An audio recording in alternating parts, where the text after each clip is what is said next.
Podcasserole. Welcome in. You're listening to An Imperfect Leader, the Superintendents and Leadership Podcast, a proud member of the Podcasserole Network. Hello, Jamie. Hello, Peter. How's your week going? I'm a little tired. I had an early flight this morning, so Where do we find you now? Where are you?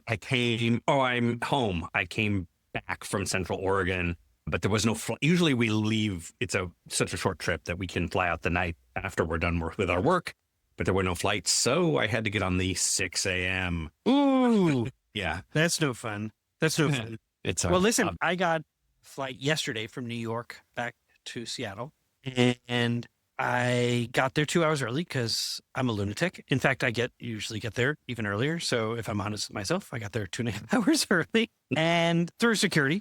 And then my flight was 6 hours. Security 2.5 hours. Oh, yeah. Oh, yeah. Not just at the airport. I'm at the gate. And then my flight was 6 hours delayed. So I was there for 8.5 hours before even starting the 6-hour flight. So I will tell you, though, I mean, if it's a mechanical issue and there's something broken, I'm glad they're not flying until it's fixed. And this time I was flying Alaska. So I'm glad that they were abundantly cautious about taking off. And they sent us like credits today for future flights. So I appreciated that. They also sent me $12 to buy food at the airport. There's nothing that costs $12. Where were you at, JFK or something? JFK, yeah. Yeah. So I got a bean burrito. That's good. That's amazing. I thought you were like in the Twix bar area. Nope. We're 12. I said, I will say though, I've had interactions with that airline and they're not a sponsor, so I can stop talking about them. But when I have contacted them, I have absolutely felt heard. And so there are times and so maybe they're sick of hearing from me, but that actually makes me think of our guest today. I enjoyed our guest very much. He talks about shifting from heard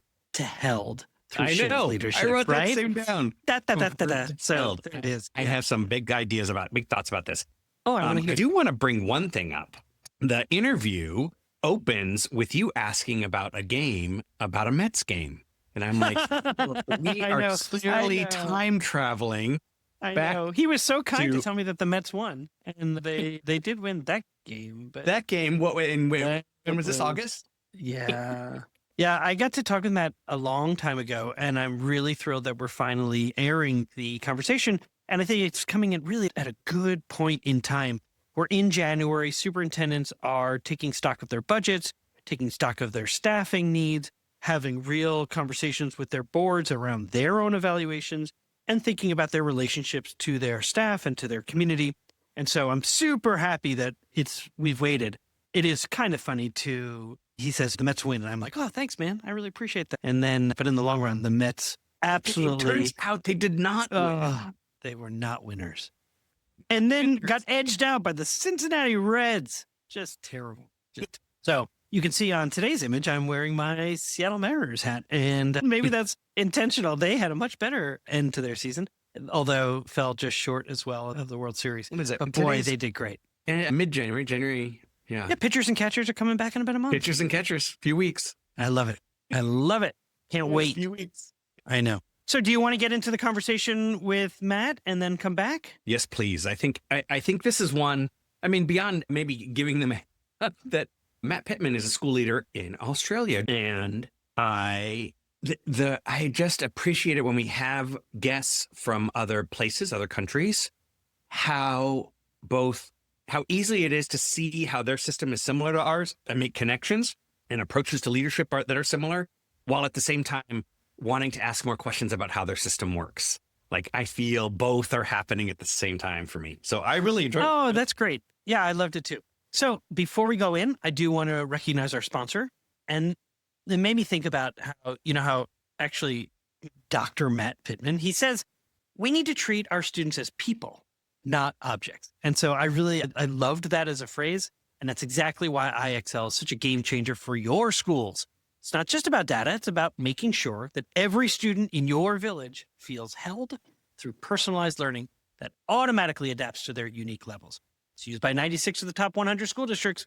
It is research proven, and it will boost results while taking the load off your teachers. So learn more about them. Visit ixl.com/imperfect today. This is Imperfect Leader, the Superintendents and Leadership Podcast. I'm Peter Stiepelman. And I'm Jamie Manson. And we will see you on the other side.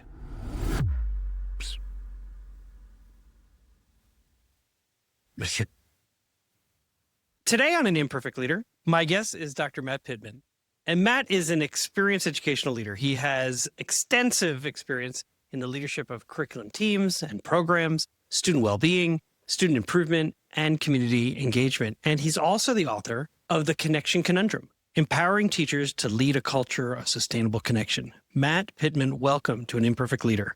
Thank you, Peter. I'm excited to talk about something that I think is essential to good leadership, is understanding that perfection's just not really within our grasp. So this is exciting. I'm thrilled to have you. And for our listeners who are now, you've betrayed with your accent that you do not necessarily reside in the United States, although you have colleagues at the University of Virginia. So we'll tell the UVA folks to listen in. But it is so nice to meet you. Now, I do want to ask you, I'm wearing my Mets hat. And that's because while it is about 4 p.m. here in Seattle, it is 9 a.m., which means that you are living in the future. And this is a pivotal game for my baseball team.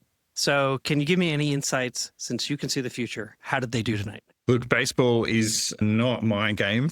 We don't. All you had to say was they won, have a Peter. huge Don't worry. following They in won. Australia. They won. And that's all you have to let's say they won. Oh, Matt, thank you so much for revealing this. I won't bet. I won't place any bets. I'll just knock them out of the park. It was. Oh, it's look at you. embarrassing. Don't even watch it. Don't even watch it. Oh, man. Okay, perfect. It is. I've really been looking forward to our conversation. And one of the reasons why is I created this podcast really to be a resource for educational leaders.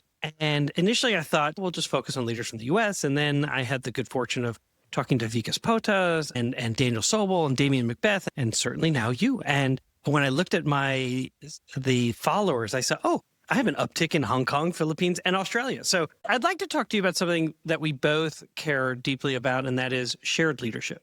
I listened to you on Ed Leaders Australia, and you were critiquing passive participation in the education environment, and you called for more shared decision-making. I also recognize that our systems are different, and that while in the U.S., a superintendent and a principal, they don't usually have teaching responsibilities, and in Australia, they very well may be the case, and in your case, they do. While our systems are different, I wonder if you could use your experiences to maybe just talk a little bit about how a school leader can initiate that authentic voice from students, from staff, from families, and that it's not performative, that it's an authentic utilization or leveraging of their voice. Yeah, I think it's something that's essential to move education forward. And I think we know that may be the case. Like, I'm fairly confident, probably right across the world, that we have an understanding that the state that we're in right now is probably not where we want to be. But we're so bogged down in dealing with one little thing at a time rather than looking at a collective approach. And so sharing some of the leadership and actually listening to the voices in your community is the way forward. I think that's how you connect with the people that are in your organization. And the way you do it is you shift from heard to held. And we're very good at hearing and then not acting. And I think that's, especially with student voice and parent voice in particular, I think we hear the students and we collect surveys and we do all the right things in the initial space, but then we don't act, or we don't act in a public enough way so that then the students and the parents understand that it was their voice that led to that decision. It's not really a call to upheave education and put it on its head. I think we need to work with what we have and reframe just some of the ways we do things. And I think a great way to invite your student leaders into the boardroom when you're having a leadership meeting. They might not be there for the whole time. I think you still have to be child safe and you have to keep decisions that are confidential, but have a section of the meeting where your student leaders are student leaders. They're not just representatives of the student cohort. They're representatives of the school, the college, whatever it may be. And I think you can do a similar thing with parents. I think there is an absolute barrier to anyone that is not in the senior leadership team. And your middle leaders don't feel like they're being held. Your teacher leaders certainly feel like they're at the lower end that ladder. And if we're really going to claim that we are a school community, then we need to act like a community. And communities they understand there may be a leader, but then there are experts. And anyone can be an expert and show leadership in something that they are really passionate or knowledgeable about. And if schools were to shift towards a more connection-based model, it would be like a village in which if I need something curriculum-based, I may not necessarily go straight to the top or to the most obvious leader. I might go to the expert who I know can answer my questions. And then that's how you also build some succession. One of the things that is hitting schools the hardest at the moment is that it's very hard to hold on to staff and even keep them in the profession, not just the mobility between schools. If we respected that expertise and we shared some of those leadership responsibilities, I think we'd hold on to those staff a little bit more. It's about seeing the value in the person, not the tools or the resources or the strategies. It's about putting the person at the center. And when we're all in there together, we're more likely to have conversations with each other. And that's what professional development is. It's conversations. It's not PowerPoint. It's not lectures. It's discussion. Yeah, it is. It really is the dialogue. And I can think back to, as you were describing, this idea that there are leaders at every level, that just because in the hierarchy, you might be the most senior leader in terms of title, that doesn't necessarily bestow upon you any more wisdom than anyone else in the organization who can provide great insights and what's working and what's not. And I will say that some of the best decisions that we made were when we actually engaged the entire community, internal system of teachers, parents, students, leaders, and the external system, those who are in the community and the business community and those, because the way that the schools are funded, particularly in the United States, is a combination of a very small bit comes from the federal government, a portion comes from the states, and then the majority of your funding often comes from your local community, what's taxed on their homes, their property taxes. And so when we don't engage them, we lose immediately. And sometimes the worst decisions I made were when I somewhat made a declaration because I was so passionate about something without first pausing and saying, is this even resonating for the community as a whole? And I can say that the best decisions we made were when we listened to our students. When they said, particularly our adolescents, our high school students would say, I don't perform very well at very early, and yet you have me coming to school at 6:37 a.m. And when we shifted to a 9 o'clock start time, which really made some parents angry, but universally students they performed better, their attendance improved, their grades improved, their interactions with each other improved. They had fewer accidents in the morning as they were driving to school if they were driving their own vehicles. And so it was like, why didn't we do this? Because it was hard on the adults as opposed to what children were saying they needed. It was pretty fabulous. And I think that's very much the situation we're in. School is designed for the adults. It's not designed for the students. And that's not how, again, a community works. And I think the way to make it less performative is to do exactly what you just said. It's to actually act on it and then explain how they contributed to that action. And I think the explanation is what's missing. And we can collect all this data and we can hear, but it's not until a student, a parent, a staff member, whoever it may be, feels like they actively contributed, that's when they feel held and they know that they're a part of something. And so moving from heard to held is essential. I love it. I was reaching back as you were talking for a moment, just so I could pull a book that I referenced quite a bit. But it's The New Education by Scott Nearing, and he wrote it and he collected his data in 1910 and 1912. He traveled all across the United States looking for examples of progressive education, just communities doing things beyond the factory model. And it's all the things that we talk about now in terms of place-based and project-based learning and authentic leadership and really listening to voice. And he asks the fundamental question of the first and last word on all of this is, does education exist for children or do children exist for education? As you noted, we often say the school, it's designed for adults as opposed to, wait, I thought we almost took an oath, a promise to value and honor children and do what's right by them. So anyhow. I think the system is the same as when my grandparents went through then, and the world certainly is not. That's an imbalance. I think that's how I look at it. Yeah. For a long time, we would say the only institutions that look the same are prisons and schools. when we think Yeah. about that. That's quite an indictment on our systems. Absolutely. Our guest today is Matt Pitman, head of school, educator, leader, author. Matt, in the leadership model that I use to advise others, there's a dimension called collective aspiration. And it's really the heart of the work that we do as leaders. And inside that dimension, there's a term, positive connectedness. And in the interview that I mentioned, and also in the article that you wrote, when the teacher-student relationship breaks down, and I'll put a link to it in the show notes, the problem isn't poor behavior, it's broken trust, is what you wrote.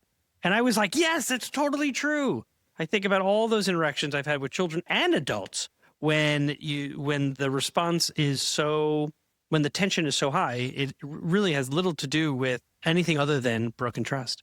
And so one of the themes that you return to again and again is connectedness, connection, and not just something nice to have, but it's something sustainable and essential in schools. And superintendents know all about this. That building connection can feel both urgent, especially when they first begin leading a school district, and then at times just impossible, especially when they are not rooted in their community, or that the roots just don't run very deep. And so I have two questions, but I think my first one would be, I guess, what does this mean for leaders who are really trying to make real connections in their districts? And you're doing this day in and day out as a head. And yet you're also working on your graduate work and have a connection with the folks at UVA. And so I'm curious, as you are providing insights and participating in dialogue, what are some things that you would suggest to leaders here? I think, so I'm in a secondary school and I'm the head of the senior school. We're in a huge kind of school that's growing. And one of the things that is really important with a teenager, as I know you're aware, is for the listeners, I was like, you're going to have to wait a second. I have a teenager walking in who also, right, when I said I'm recording, he's like, didn't matter. And that's impacting on them. That's right. Exactly. Who are your friends? You don't know them. You don't know them. I can't tell you their names. You don't know them. They're very inward facing, and that's biological and psychological. And so working in a secondary school, like connection is even more essential, I think, because you're also fighting against something that is actively working against you as they try to separate. You're trying to bring them in. But I think in that article, that Edutopia article, that was in response to a parent who had made a comment, and I read it and I thought, I think I can answer this. And so away I wrote. But it is about trust and it's about psychological safety. And I guess the things that I would recommend, in primary, secondary, or I suppose middle, high school, where same but different, I think it would be to be vulnerable. I think one of the most powerful things a leader can do is share how they're feeling. In my experience, we're well beyond the stoic leader who always has it together, doesn't have any human qualities, is a bit of an automaton. Like, we don't need that. Communities don't need that. So be vulnerable. I am quite often meeting with parents, for better or worse sometimes, and I'm quite happy to open the meeting by saying, here's the state I'm in and how I understand the situation. How do you understand it? And that's, instead of jumping into the first agenda item, and the same in a meeting, talk to staff about how I'm feeling, how they're feeling, and let's be human together before then we get into the work, because then we're not addressing bullet points, we're addressing problems as people. And so be vulnerable is one of the things that I would encourage you to do with the students as well. If everything within them is telling them to close all the doors and windows and hide under the table, show them that you're the opposite and everything is open. And if they want to come along and join you, they can join you. But and don't be impatient. It may take time. Correct. And I think these are even things like a quick round the table in one word, how are you feeling today, or out of 10. And there's no judgment. It's just, actually, I'm feeling that as well. This happened. And it invites some feeling into the room. And it's something that I think is one of the most important things a leader can do. You're so right. Yeah. I mean, when I think about what you're saying, it makes so much sense to me, because even with the adults, if you're a district leader, a system leader, and you are engaging with angry organizations, an angry group, And if you were to pause, just what we do with the kids at our schools, high five, handshake, just checking in, triaging as people are coming in, or the thumbs up, middle, thumbs down, just how you doing today, or the one word flash of, in one word, how are we feeling today? How are we doing? And you get a sense, oh, the room is not ready to do some problem solving. Right now, we need to actually connect as humans. We should be doing that. Absolutely. We should be doing that. And I think that's one of the reasons why my latest book is called The Connection Conundrum, because I think it's a known problem. And what makes it a conundrum is that we're not addressing it.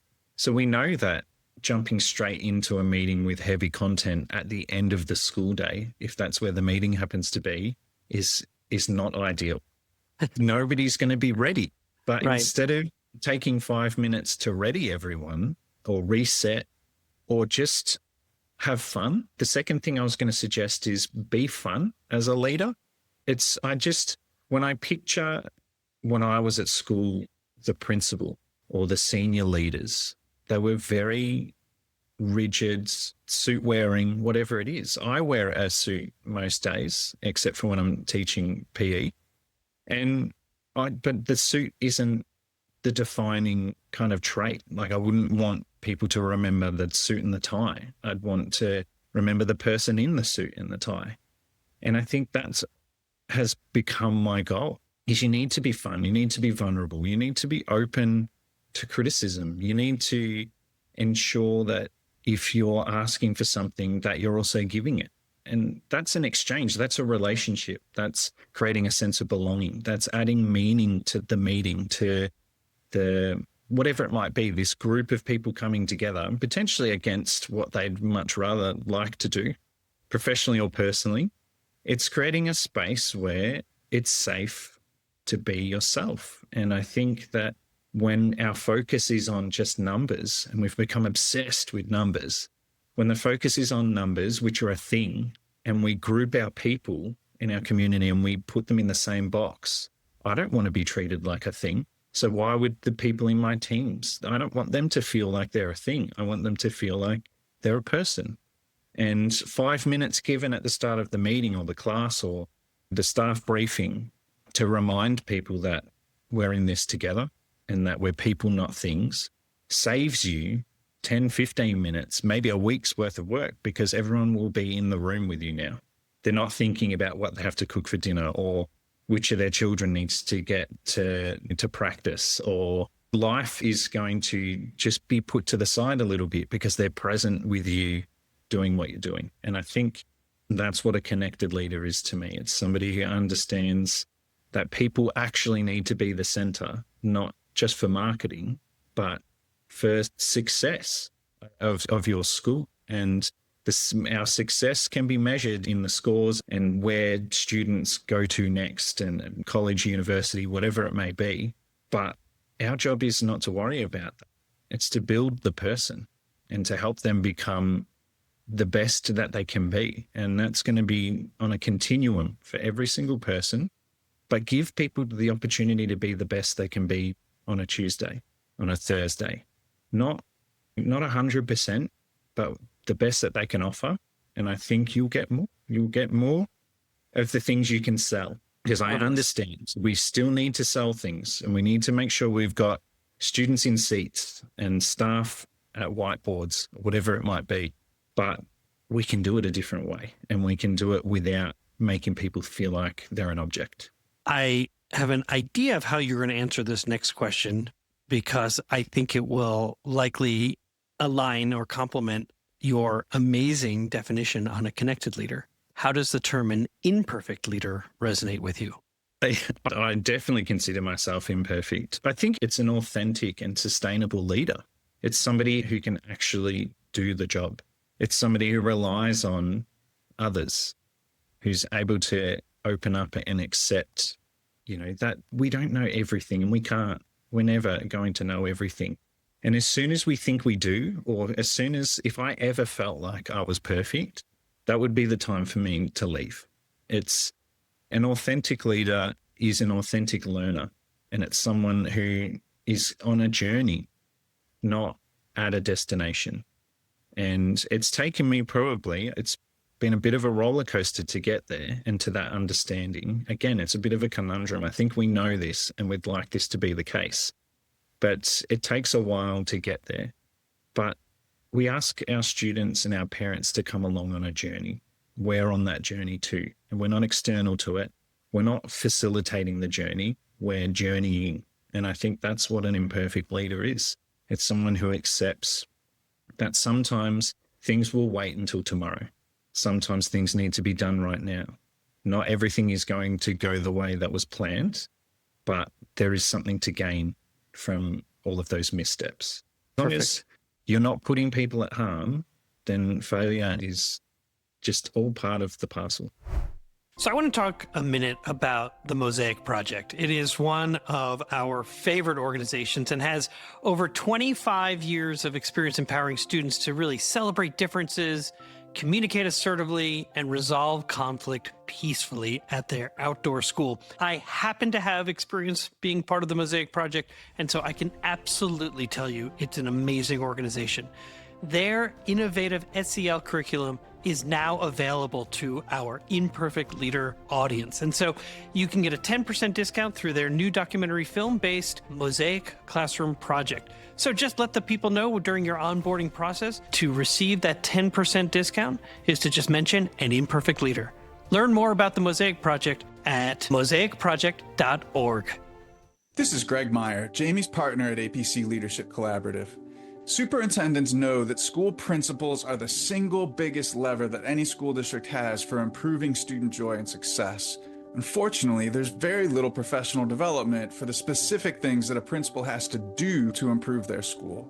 At APC Leadership Collaborative, we specialize in coaching principals to take on audacious goals, build their leadership skills, and make big improvements in their school. If that inspires you, let's connect and talk about how we can collaborate. Find APC Leadership Collaborative online at apccollab.com. When leaders think in systems, they think differently. They see the big picture, making decisions that create coherence and strengthen communication across their teams. They build adaptability, flexibility, and engagement. Every day, school leaders face complex challenges, from student engagement to staff alignment. What if your team could see those challenges as part of a bigger picture? That's what happens when you think in systems. It's how leaders turn complexity into connection and challenges into opportunities for growth. At the Waters Center for Systems Thinking, we help educators and organizations build this capacity, developing the habits and tools that turn vision into action. Think differently, think in systems. Sign up for our webinars, free resources, or a consultation by visiting our website, which you can find in the show notes. We're back for segment 2 of An Imperfect Leader called Imperfect Leadership in After Action. And my guest today is Dr. Matt Pitman, head of school, educator, leader, and author. And in this segment, we ask our guests to deconstruct a decision that they made, and then we discuss it. So Matt, what happened? So I was thinking about ahead of time what I might discuss, and I'm not sure that it's one situation, but I think the thing that I've chosen is something that had a significant impact on some of the things we were talking about in segment 1. So I think it fits. But I was deep in middle leadership in a position that I was quite happy to be in, but I was just desperately focused on the next step. And I think in that mind and in that headspace, I made a whole heap of decisions that were very much for me and trying to perhaps demonstrate that I was ready for the next step rather than actually doing what I reflect on now as being the work. And so it's not necessarily one decision, but I was so transfixed with my own progression and getting to the next role, which is not a healthy way, I think, for a leader to approach their job. That's so interesting. And so I was just transfixed and I couldn't get myself away from it. And then that meant that opportunities potentially for some of the students were missed. In some interactions with parents, potentially they weren't unpacked at the level that I would like them to be unpacked now. And it wasn't really, it was about 12 months where I was really desperate to get to where I wanted to be. And I knew that I could do that next job. And I think there was faith in the school I was at the time. But on a daily basis, I was You being weren't fully observed present. as not doing my current role. Yeah. And I guess it wasn't until my daughter was born, which she's about to turn 3, that I had this big wave of perspective and an understanding of how quickly time passes and how a leader and a father and a parent and a grandparent, a family member, a member of a community needs to be present daily. And that's how you contribute. It's not about a role or what's next for me. It's what's next for the people that I'm leading.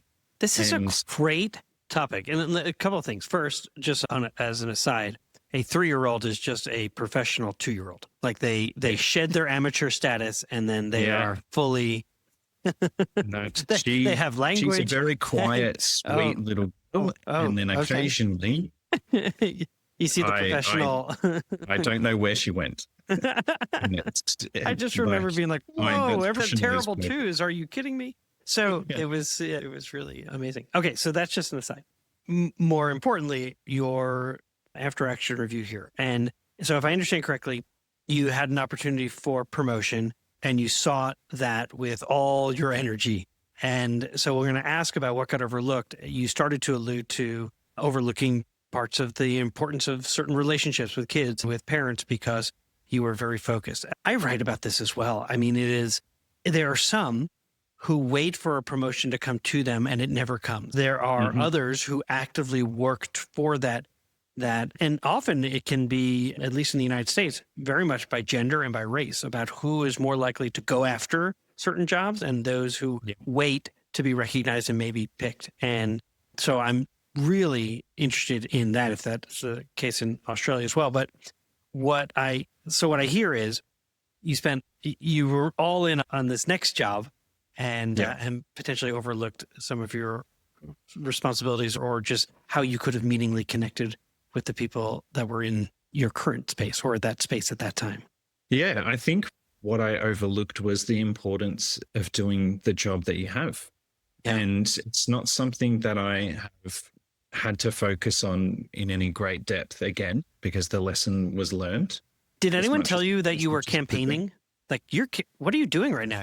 Are you campaigning for a job, or you had already been hired and you were looking towards that job? I think to jump back, it was, Yeah. I looked for this job originally, didn't Gotcha. quite get that position, but was hired to build up to it.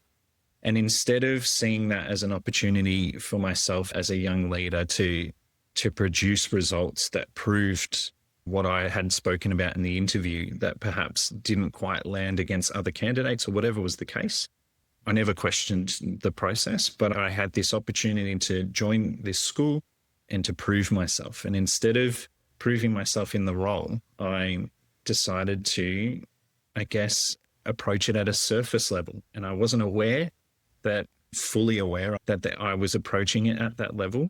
But at the end, when the roles came up and I interviewed and I didn't get that role again, it was then I had really tough conversations with leaders senior to me about what that might look like. And one of the comments, and it's a comment that I carry with me and I'm quite happy to share it because, again, I'm imperfect and I have to learn, and I think it's a good lesson for others. One of the comments was, it didn't look like you wanted to do the job you're in.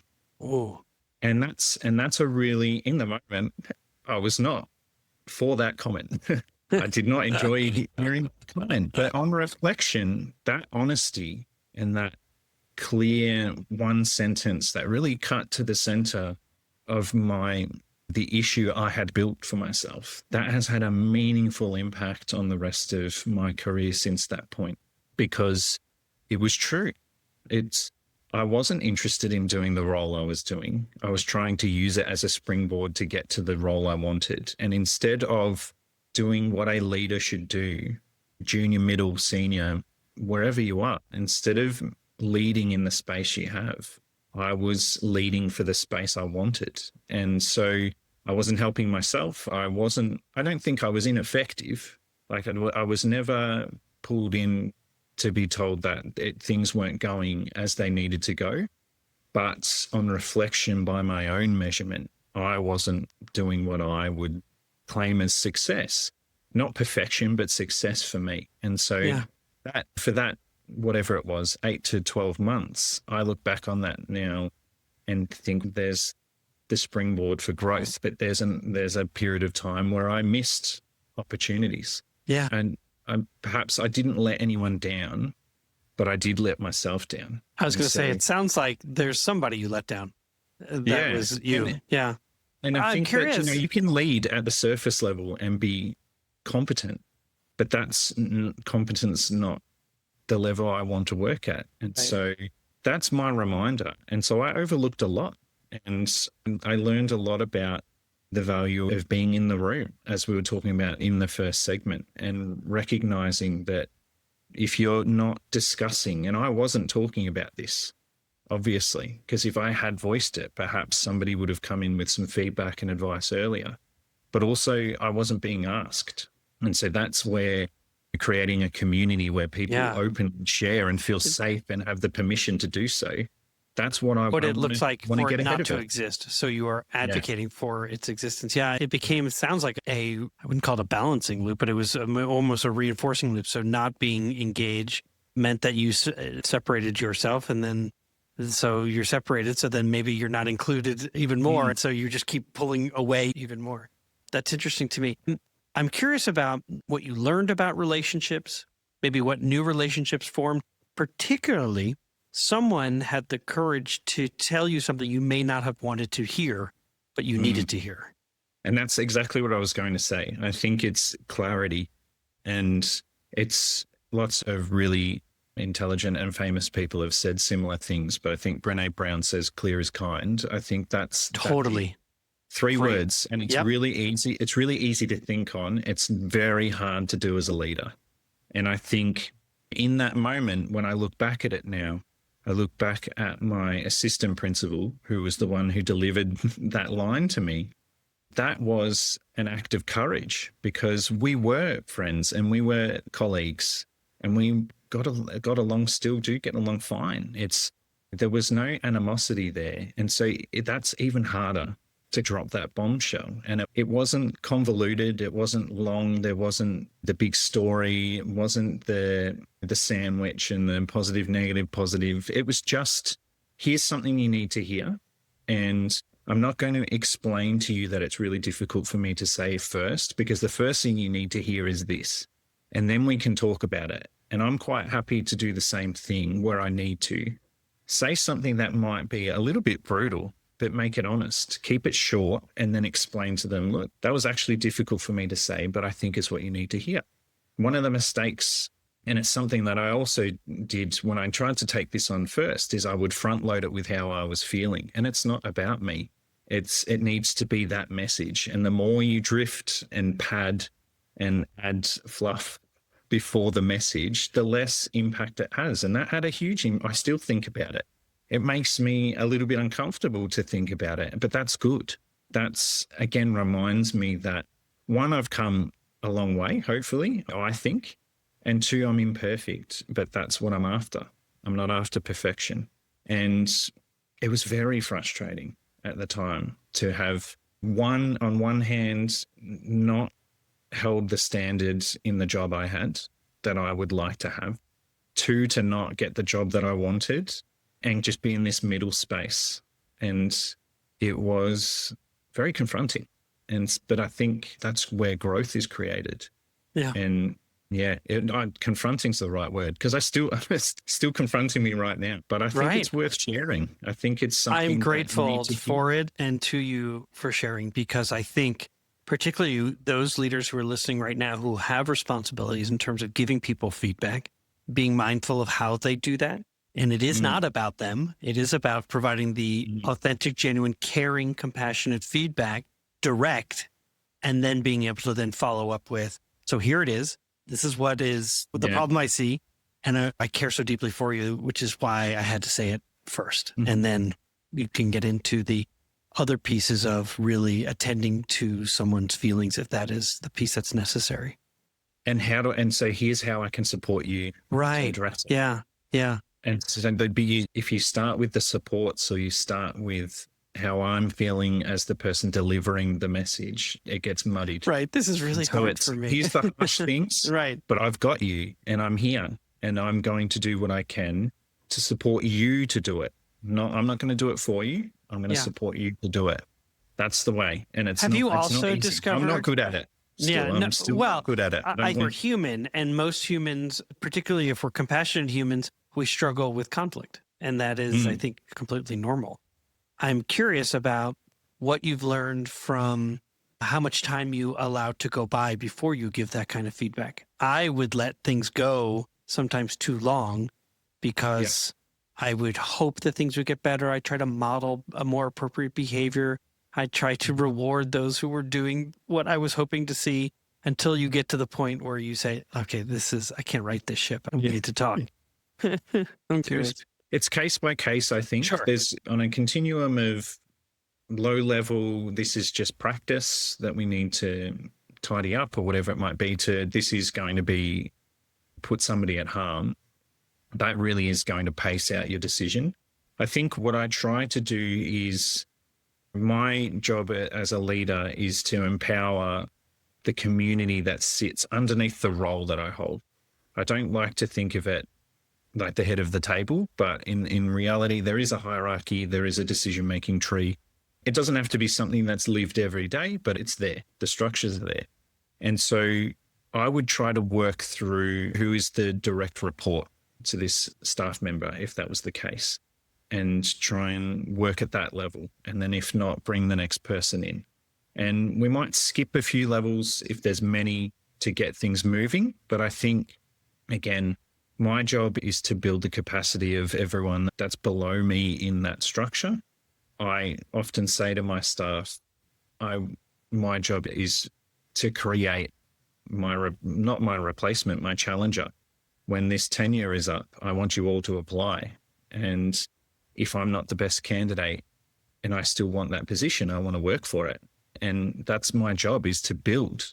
And it's not just build students, it's to build relationships and connection with parents and staff. And so I would work with the direct report, if it was appropriate to do so, and try and give them a gentle nudge into those difficult conversations and support that to happen. And then where it needs to be, if it gets to where I am or it needs to go higher, that's when, it's time to just say it.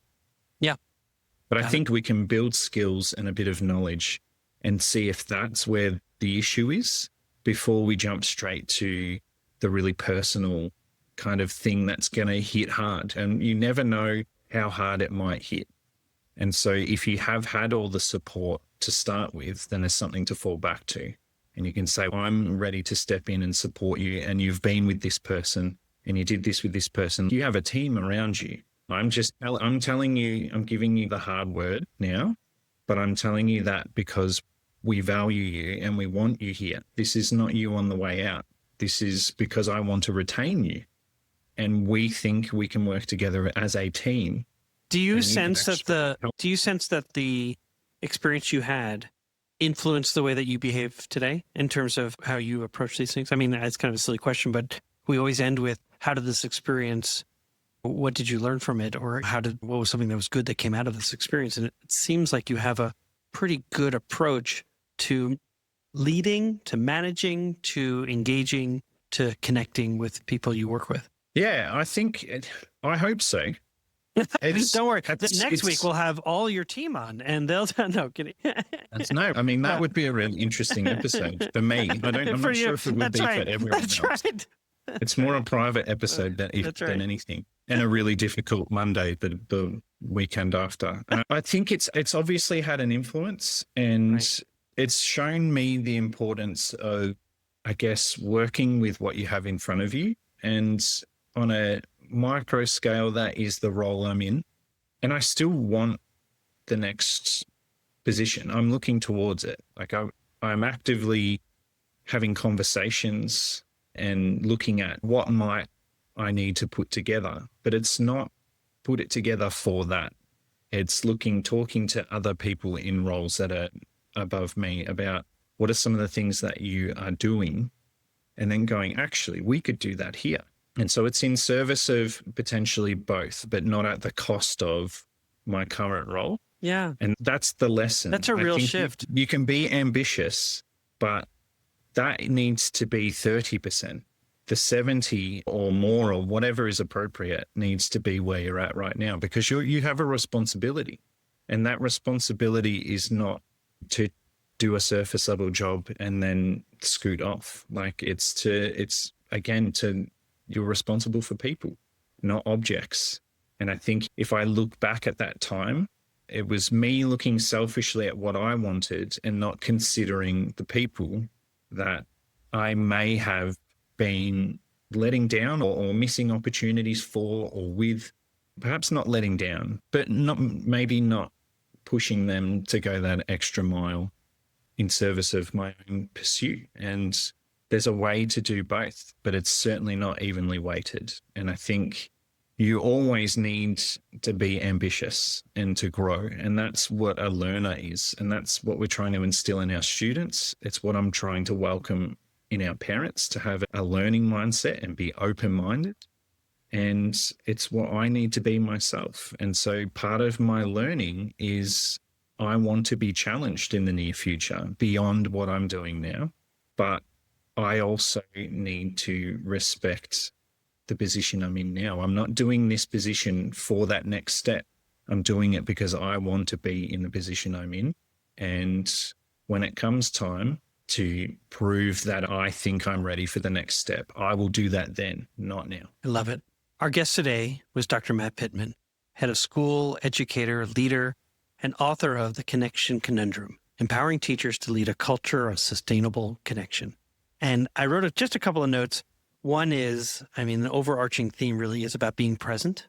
I do love the fact that you reference Brene Brown for both Clear is Kind and the power of being vulnerable.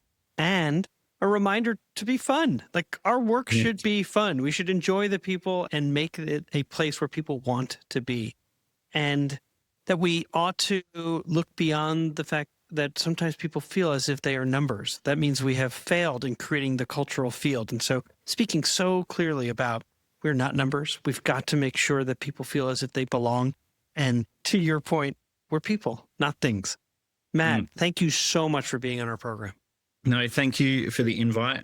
I read your book and I loved it. And so then to meet you, albeit here on a screen, these conversations, I think it's always great. We have a real podcasting, I think, culture in Australia, and there's a lot of educators who love to have these conversations. But I think sometimes going a bit further abroad, it's where, again, we get this idea that we're all in this big community together. And I think that's the value of being at UVA and having a conversation with you and understanding that this is bigger than one person and it's bigger than my local context. This is about the future, and dialogue, conversation is the way.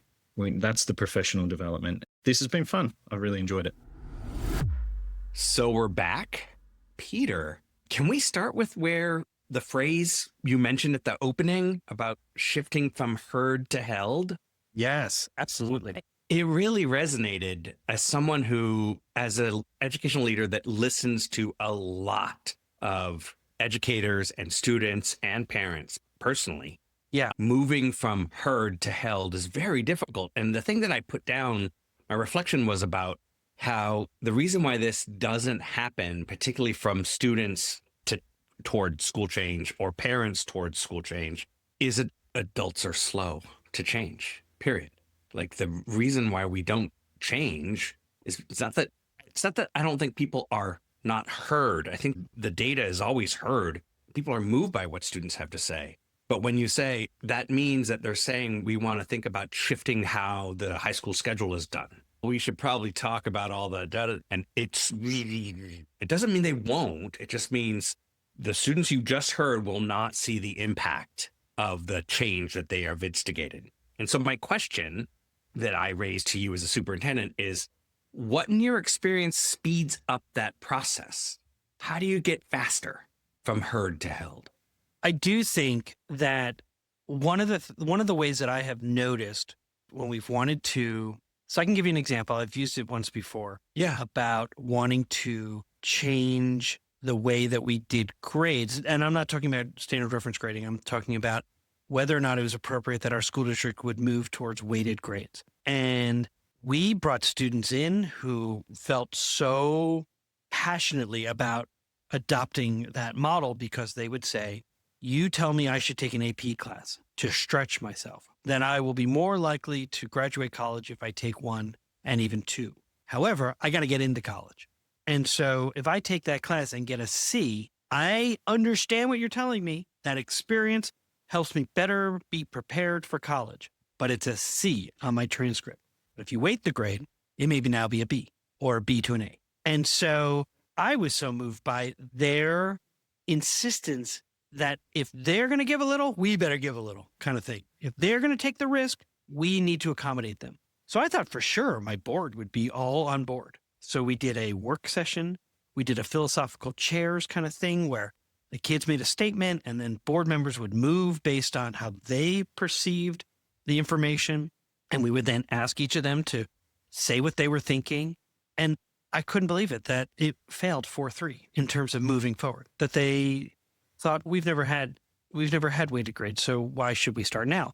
And then we learned that students applying to the University of Missouri, which is the flagship school in the state and for which 60% of the students would go to from Columbia, many of their parents work at the university. It was the largest employer, and so they have tuition reimbursement or just accommodations there. What they learned was that the school was not stripping away weighted grades from other kids who were coming in from around the state or around the country. So their GPAs were higher and made them eligible for scholarships that Columbia kids were no longer eligible. So then all of a sudden, the board moved pretty quickly to accommodate the needs of students. And so I was going to answer your question to say, I think when you make an emotional appeal and it makes sense in terms of hearing the voices of students, they're not just heard, that they're held.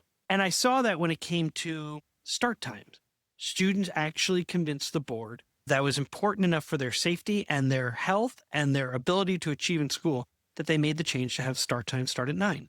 But in this case, it was a financial thing that all of a sudden became a big issue for the board because they were hearing from parents about what we were leaving on the table for kids and the impact parents were going to have to pay more money for college. So I guess I would throw it back to you, and hearing those two scenarios, how might you think, what is it that you're hearing from me that suggests what kind of motivates change? And of course, this is just one scenario. I mean, two scenarios, but one board, and it may be different in other places. I mean, he says later, so can I connect to something else that Dr. Pitman said? Please. Yeah, so he says later, basically, if we're really going to, he says this quote, I'm going to read the quote. If we're really going to claim that we're a school community, then we need to act like a community. They may understand that there's a leader, but there are experts and anyone can be an expert and show leadership in something that they're really passionate and knowledgeable about. And the reason why I'm making a connection to that particular quote is it's my entire ethos for my own organization that change can happen anywhere.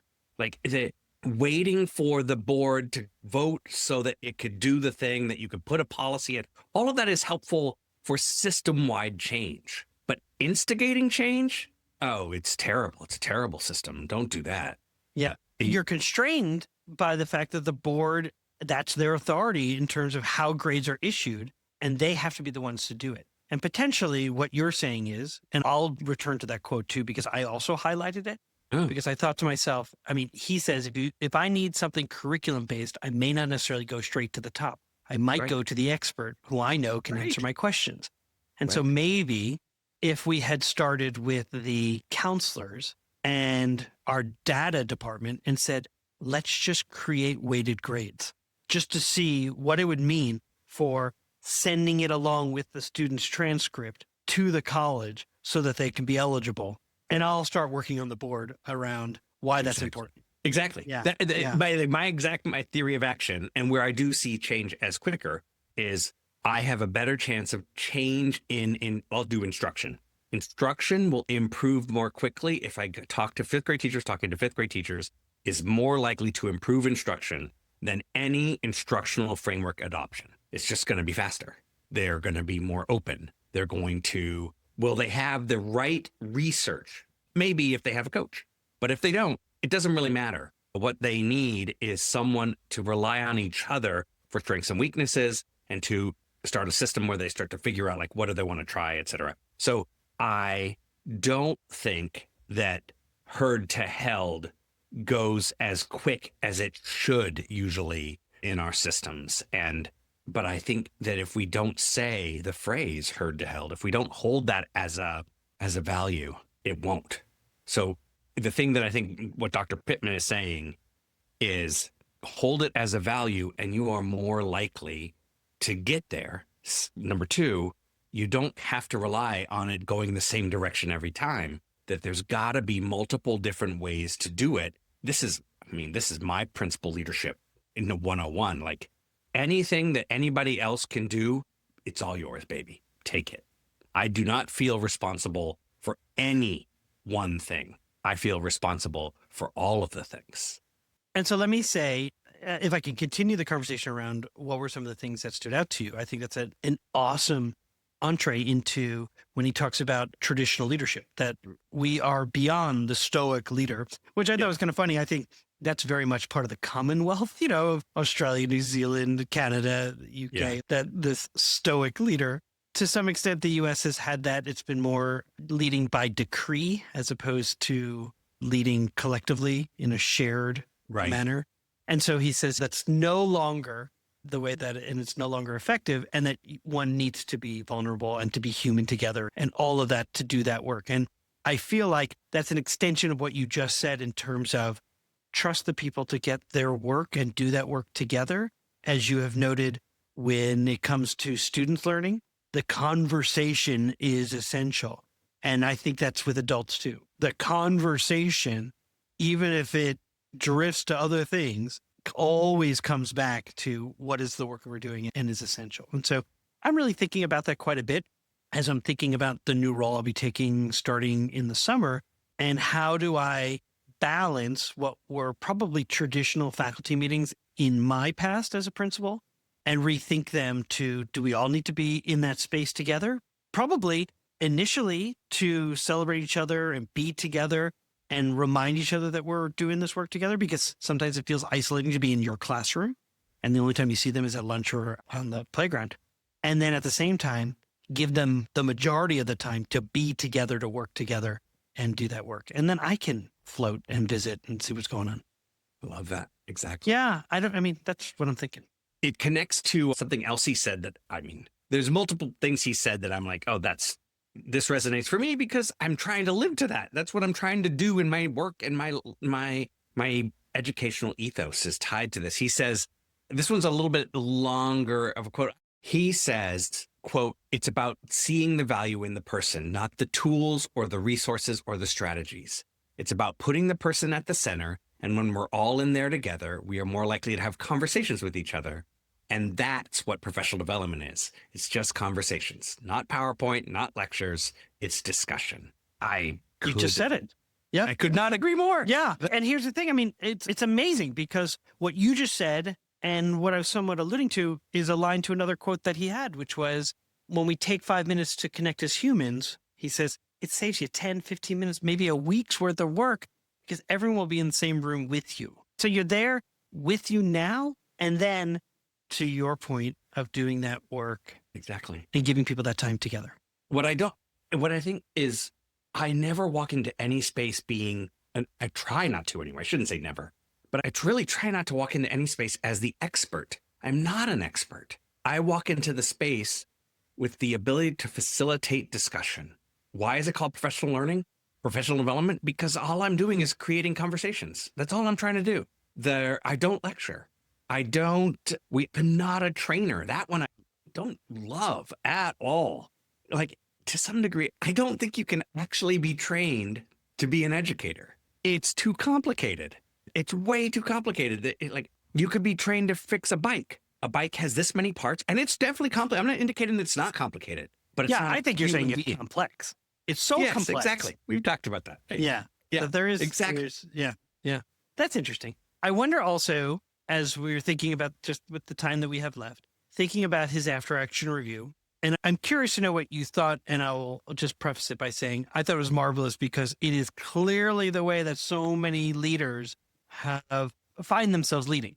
And to have had a trusted subordinate tell you, hey, it looks like right now what you're doing is that you're leading. What is it? It didn't look like read it. I'll read it word for word. Okay. He says the feedback he got from one of his trusted leaders and friends was, it didn't look like you wanted the job. You wanted to do the job that you're in.